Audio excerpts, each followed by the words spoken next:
The legal battle continues between a child killer and the state's Pardon and Parole Board.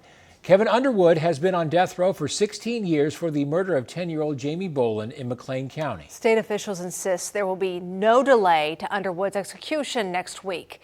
News 9's Matt McCabe is digging into the latest documents filed in federal court of appeals. He joins us live in the newsroom with that. Matt? Amanda and Carl, the state says it is prepared to have Underwood's clemency hearing this Friday, but a looming federal court order could further delay justice for the family of Jamie Boland. For more than a week, it's been a near daily back and forth between Oklahoma child killer Kevin Underwood and the state's embattled Pardon and Parole Board. Ed Keninsky stepped down in November, followed later that month by a sudden resignation from Calvin Prince. Prince faces his own troubles, with state investigators alleging he tried to trade sexual favors for pardons. Last week, Governor Stitt appointed Tulsa attorney Susan Stava to fill a spot, bringing it to a total of 4 board members. But federal public defenders have latched on to the board's troubles, first suing the board last Wednesday, arguing anything less than a 5-member board is unconstitutional. Oklahoma fighting back, citing only 3 board members are needed to hear a case. Underwood's clemency hearing was canceled again on Monday. It's back on the calendar for this Friday, but its odds of actually happening are jeopardized by a looming court order.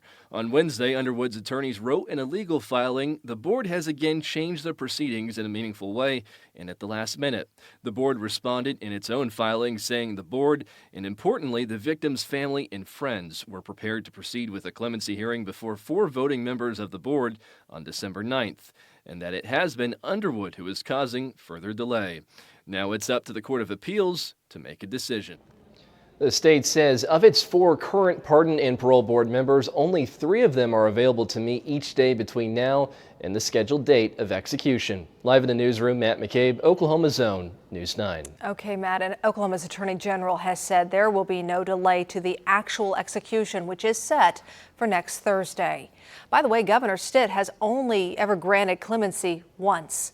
That was back in 2021 for Julius Jones, just 4 hours before he was set to be executed.